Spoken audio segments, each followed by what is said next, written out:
तो छत्तीसगढ़ विधानसभा के बजट सत्र के तीसरे दिन भी जमकर हंगामा हुआ। फिलहाल सदन की कार्यवाही 3 बजे तक के लिए स्थगित कर दी गई है।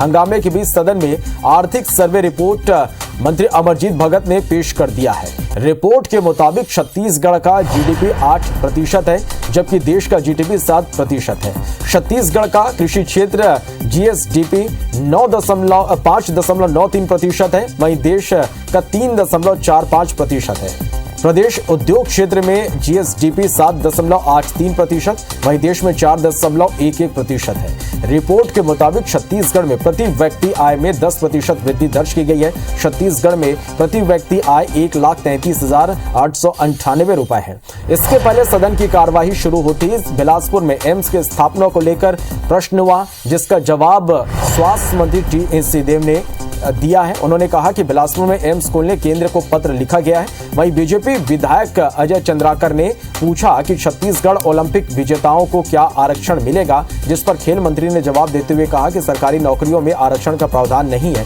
सदन में आज मंत्री लखमा के विभागों का जवाब मंत्री मोहम्मद अकबर ने दिया। मंत्री लखमा की उपस्थिति में जवाब देने से विपक्ष नाराज हो गया, जिस पर विधानसभा उपाध्यक्ष ने कहा कि पहले भी इस तरह की व्यवस्था दी गई है।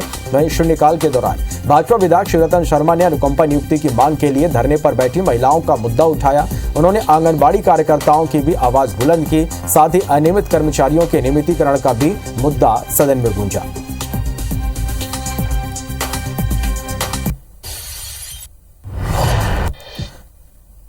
तो छत्तीसगढ़ विधानसभा के बजट सत्र में लगातार हंगामा हो रहा। गुरुवार को संसदीय कार्य मंत्री रविंद्र चौबे ने बीजेपी विधायकों की आवाज को जानवरों जैसा बताया। इस पर पूर्व मंत्री बृजमोहन अग्रवाल ने कहा कि वे पशुबल को नियंत्रित करना जानते हैं। इसके बाद कांग्रेस विधायक विनय जायसवाल ने तंज कसते हुए कहा कि बीजेपी विधायकों को रेबीज के इंजेक्शन की जरूरत है। आज इस पर सदन में हंगामा हुआ। संसदीय कार्य मंत्री रविंद्र चौबे ने कहा कि सदन में विपक्ष शब्दों की मर्यादा न लांघे। यदि हमारे शब्दों में तकलीफ हुई तो क्षमा मांगते हैं। 2 एम्स भी हो सकते हैं, कम से कम 2 एम्स भी हो सकते हैं। इस बात को लेके मैं जब बिलासपुर गया था तो माननीय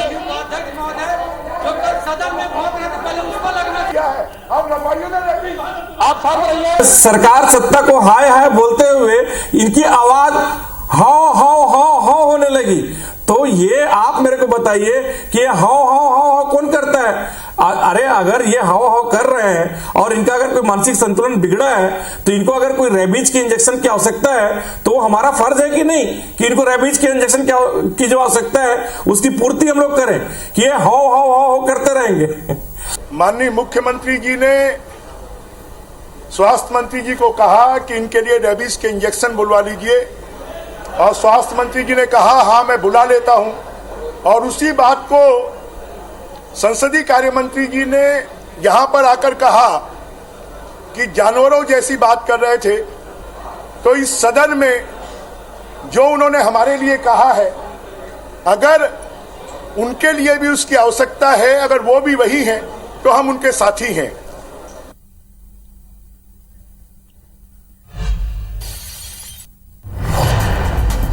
चलिए, तो छत्तीसगढ़ विधानसभा में आर्थिक सर्वेक्षण पेश किया गया। तीसरे दिन भी कई मुद्दों को लेकर जमकर हंगामा हुआ। फिलहाल जो सदन की कार्यवाही है 3 बजे तक ले स्थगित कर दी गई है। हंगामे के बीच सदन में आर्थिक सर्वे रिपोर्ट मंत्री अमरजीत भगत ने पेश कर दिया है और इस रिपोर्ट के मुताबिक हम बात करें तो छत्तीसगढ़ का जीडीपी 8% है, जबकि देश का जीडीपी 7% है।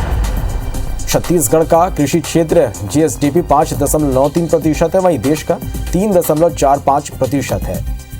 प्रदेश उद्योग क्षेत्र जीएसडीपी 7.83%, वहीं देश का 4.11% है। रिपोर्ट के मुताबिक छत्तीसगढ़ में प्रति व्यक्ति आय में 10% की वृद्धि दर्ज की गई है।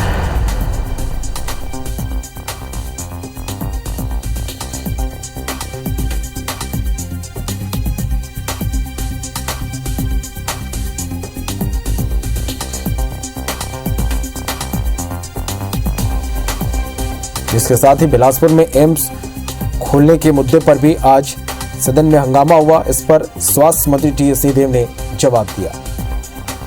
चलिए, इस खबर पर ज्यादा जानकारी के साथ हमारे सहयोगी सौरभ परिहार हमारे साथ लाइव जुड़े हैं। सौरभ, आज सदन में आर्थिक सर्वेक्षण पेश किया गया, इसके अलावा हम बात करें तो आज सदन में किन किन मुद्दों की गूंज सुनाई दी है?